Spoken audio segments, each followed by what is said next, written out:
I like to say, before I even get into talking about this, there are 50 questions on the extra exam, and only one of them will be related to Smith charts.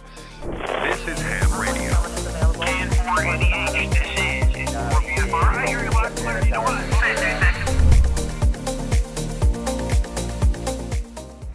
Okay, let us move on to our question from the extra exam. And we are now in E9 G04. And about 4 out of 10 students miss this question. So what is the question? And this is a question, unsurprisingly, about Smith charts. And I like to say, before I even get into talking about this, there are 50 questions on the extra exam, and only one of them will be related to Smith charts. If you're not comfortable with Smith charts, I wouldn't spend a ton of time trying to finish this up. Instead, I would say, that's going to give me a gimme, and I'll take a guess at that one, and I hope I won't get 11 others wrong, so I still pass. But again, this is data that we have from our ham radio prep students when they take their practice tests, showing how many people miss this question on practice tests. And the question is, how is a Smith chart normalized? And there's 4 options here. You can reassign the reactance axis with resistance values. You can reassign the resistance axis with reactance values. You can reassign the prime center's impedance value, or you can reassign the prime center to the reactance axis. The correct answer here is reassigning the prime center's impedance value. If you've worked with a Smith chart, and Josh, you said you're going for your tech exam on Wednesday, and I'm sure you're going to rock that. Let's give us an example of a question that you might be having trouble with for your tech exam while I go through this, and we'll come back around to that, Josh. So Smith charts. What a Smith chart is let me go forward and back here because I'll show an image. So there's an image of a Smith chart. And what a Smith chart is it's a 2-dimensional plot to show resistance and reactance in order to help you better improve your SWR and your impedance to your antenna. So think about it almost like it's a tool for doing impedance matching like the antenna tuner. And in fact, the antenna tuner, you could argue, kind of runs its own Smith chart when it's tuning to find that sweet spot of where the match needs to be. To match the impedance of an antenna, in this case, which is what there's mostly modeled by Smith charts, or more correctly, Smith charts show the whole feed line and antenna, not just the specific antenna.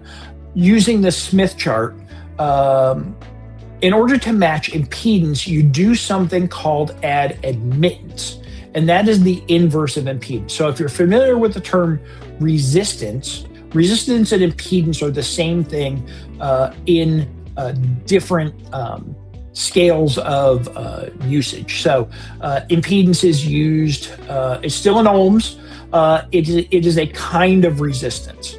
So if you want to take away some resistance from this, you add admittance. And admittance is the inverse of impedance. So impeding is stopping, admitting is adding, balancing those two out lets you balance the chart. And so adding admittance reassigns the prime center's impedance value to get the improvement there. So if you're going through this question, really the 2 things to remember are impedance and prime center. Those are the 2 keywords or 3 keywords that will get you a better understanding of what's the right answer for this question.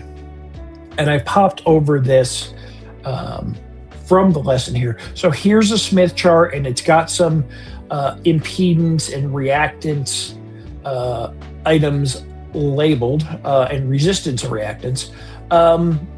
The process called normalization is reassigning impedance values with the regard to the prime center. So this middle line here in the chart is the middle horizontal line is the prime center, and you tweak around and try and get things on the right arcs to get the impedance values as best you can for a particular antenna. So that is what we're looking at for a Smith chart. Why is a Smith chart more useful than just plotting a bandpass or bandstop filter? Yeah, impedance matching would be the reason for that. So the design and the use of a Smith chart is to be able to look at your whole feed chain, your chain from basically the radio all the way out to the antenna. And you're looking at things like what is the impact of not only my antenna, but my matching tool and my coax and any bandpass filters I might have, and all those kind of things on the holistic view of your transmit chain versus just an antenna or just a bandpass filter. So that is why a band stop filter really is, in my mind, more about keeping noise out, both your noise from bleeding into other bands and other bands or other RF noise bleeding into you, and kind of simplifying that. So if you think about things like harmonics, where, and I'm gonna overly simplify this. So let's say a signal transmitted on 50 megahertz will have a harmonic on 100 megahertz. And a 100 megahertz signal will have a harmonic on 50 megahertz. We know that 50 megahertz is in the ham band, 100 megahertz is in the broadcast band. So by having a filter that is more sensitive to keeping out signals outside of that 50 megahertz, even if you don't completely reduce the band harmonics from the 100 megahertz transmission, you're significantly going to reduce it, and that's going to play a bigger role in helping you manage your noise as you go forward. So that's where I see a band stop filter there. I will say that I've learned and spent time on Smith charts in the past. If you have a nano VNA, one of the displays is in Smith chart form, and it will show you kind of the arc of your SWR, if you look at it that way, for your particular transmit chain.